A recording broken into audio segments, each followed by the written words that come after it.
Μεταλλική γεύση στο στόμα, που οφείλεται και τι μπορείτε να κάνετε. Η γεύση, μία από τις 5 αισθήσεις, είναι ένα συνδυασμός διαφόρων παραγόντων που λένε στον εγκέφαλο πως κάτι είναι ωραίο. Τι ισχύει, όμως, όταν νιώθετε ότι έχετε μεταλλική γεύση στο στόμα? Πότε συμβαίνει αυτό? Μπορεί να είναι σοβαρό πρόβλημα.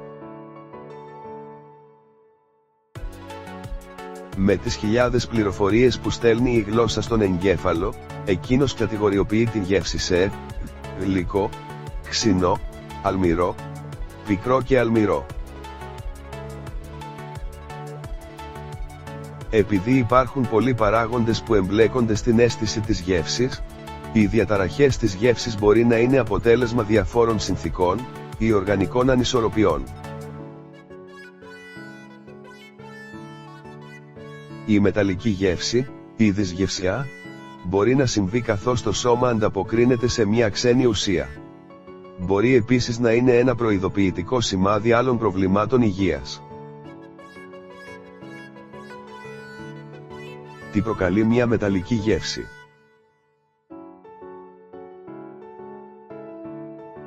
Υπάρχουν διάφορα πράγματα που μπορούν να προκαλέσουν μια μεταλλική γεύση στο στόμα. Μερικά είναι πιο σοβαρά από άλλα, ωστόσο τις περισσότερες φορές μπορούν να επιληθούν εύκολα, ή θα υποχωρήσουν μόνα τους. Η μεταλλική γεύση σε κάποιον ο οποίος κατά τα άλλα είναι υγιές άτομο δεν αποτελεί συνήθως για ανησυχία. Εδώ είναι μια λίστα με συχνές αιτίες για τη μεταλλική γεύση. Κακή στοματική υγεία. Όσοι δεν βουτσέζουν τα δόντια τους τακτικά μπορεί να βιώσουν μια μεταλλική γεύση που οφείλεται σε ουλίτιδα, περιοδοντίτιδα, ή λίμωξη των δοντιών. Όλα αυτά μπορεί να σας προκαλέσουν αιμορραγία στα ουλά, κάτι που μερικές φορές οδηγεί σε μεταλλική γεύση. Ακόμα και μια πρόσφατη χειρουργική επέμβαση αφαίρεσης φρονιμίτη μπορεί να προκαλέσει μια μεταλλική γεύση στο στόμα.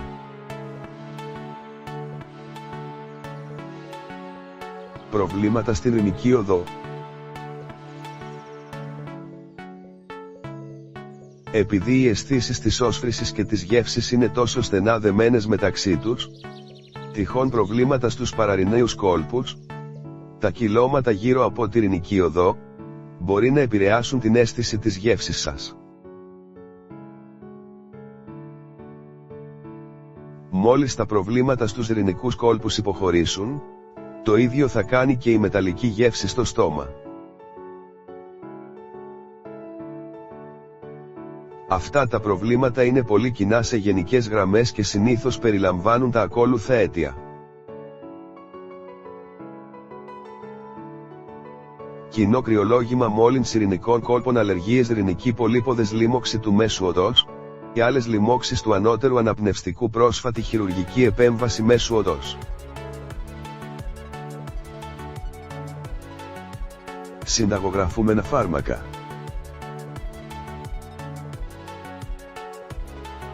Μερικές φορές, κάποια συνταγογραφούμενα φάρμακα μπορεί να έχουν μια επίγευση στο στόμα καθώς το σώμα σας τα απορροφά. Η μεταλλική γεύση μπορεί επίσης να συμβεί αν κάποιος βιώνει ξηροστομία ως παρενέργεια των φαρμάκων που παίρνει από το στόμα.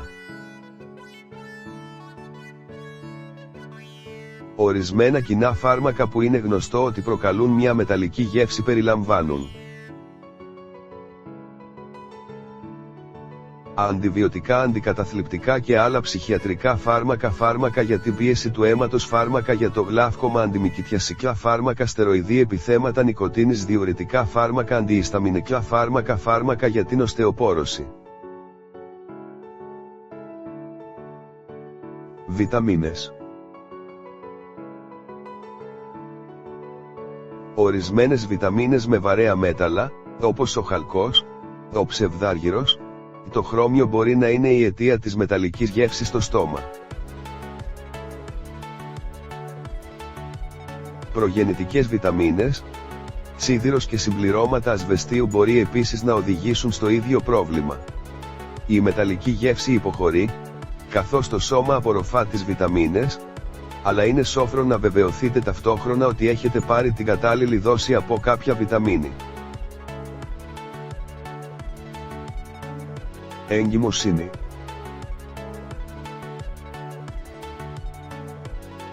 Μερικές γυναίκες αναφέρουν μια αλλαγή στη γεύση και οσμή στα πρώτα στάδια της εγκυμοσύνης τους. Αυτό οφείλεται σε ορμονικές αλλαγές που συμβαίνουν στο σώμα. Μαζί με μια μεταλλική γεύση, μια αλλαγή στην όρεξη ή και μια απέχθεια για ορισμένες τροφές είναι επίσης κοινό σύμπτωμα για τις έγκυες γυναίκες.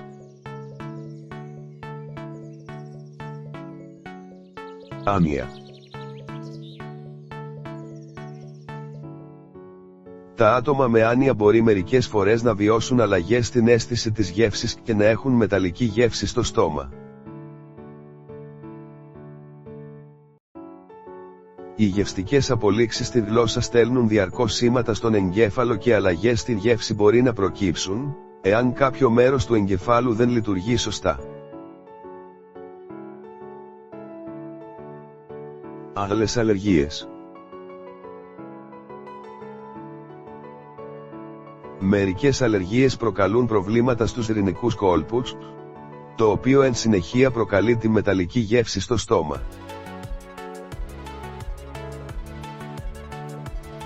Ωστόσο, υπάρχουν ορισμένα αλλεργιογόνα που είναι αρκετά κοινό να σας προκαλέσουν μεταλλική γεύση. Οι γύροι, οι ξηροί καρποί και τα οστρακοειδή είναι μεταξύ αυτών των αλλεργιογόνων. Αν δεν γνωρίζετε για τυχόν διατροφικές αλλεργίες που έχετε, αλλά παρατηρείτε ότι όταν τρώτε κάποιες τροφές έχετε μετά μια μεταλλική γεύση, θα πρέπει να ενημερώσετε το γιατρό σας.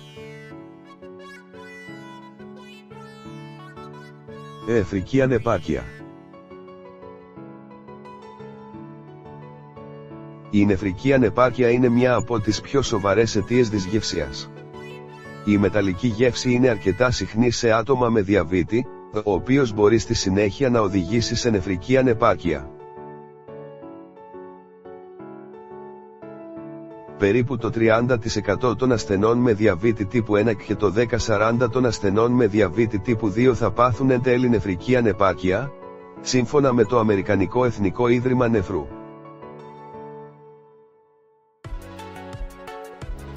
Η συσσόρευση απόβλητων στους νεφρούς μπορεί να οδηγήσει σε κακή αναπνοή, η απώλεια της όρεξης, προκαλώντας μια μεταλλική γεύση. Πότε πρέπει να δείτε γιατρό? Αν κάποιος λαμβάνει ή είχε προσφάτως πρόβλημα ή λαμβάνει φαρμακευτική αγωγή σχετικά με μια από τις προαναφερθήσεις υποκείμενες αιτίες της μεταλλικής γεύσης, αλλά εκείνη παραμένει, τότε αυτό θα μπορούσε να είναι σημάδι ενός πιο σοβαρού προβλήματος υγείας. Σε αυτή την περίπτωση πρέπει να ενημερώσει άμεσα το γιατρό του. Μια μεταλλική γεύση μπορεί να προκαλέσει απώλεια όρεξης. Αυτό μπορεί να οδηγήσει σε απώλεια βάρους, κακή διατροφή, κατάθλιψη και ακόμη και σε ένα αποδυναμωμένο ανοσοποιητικό σύστημα, εάν δεν αντιμετωπιστεί σωστά με την συμβουλή ενός γιατρού. Για τους ηλικιωμένους, η μεταλλική γεύση θα μπορούσε να είναι εκτός των άλλων και σημάδι μιας διαταραχής του ενός κεντρικού νευρικού συστήματος, όπως η νόσος του Αλτσχάιμερ ή η νόσος του Πάρκινσον. Διάγνωση και θεραπεία. Ο γιατρός σας μπορεί να σας παραπέμψει σε έναν οτορινολαρυγγόλογο, που ειδικεύεται στις παθήσεις του αυτιού, της μύτης και του λαιμού. Το πρώτο βήμα για τη διάγνωση της υποκείμενης αιτίας της μεταλλικής γεύσης θα περιλαμβάνει μερικές βασικές εξετάσεις, όπως μια φυσική εξέταση σε αυτιά, μύτη και λαιμό, μια οδοντιατρική εξέταση, μια ανασκόπηση του ιστορικού υγείας του ασθενούς, ένα ειδικό τεστ γεύσης. Το τελευταίο μπορεί να περιλαμβάνει τη σύγκριση γεύσεων από διαφορετικές τροφές για να καθορίσει ο γιατρός την ικανότητα του ασθενούς να αντιληφθεί τις αλλαγές στην ένταση της γεύσης.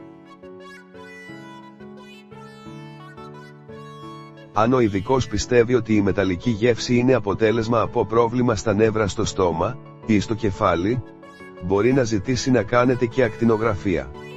Αν πρόκειται για πρόβλημα στους ρηνικούς κόλπους, μπορεί να ζητήσει και άλλες εξετάσεις απεικόνησης.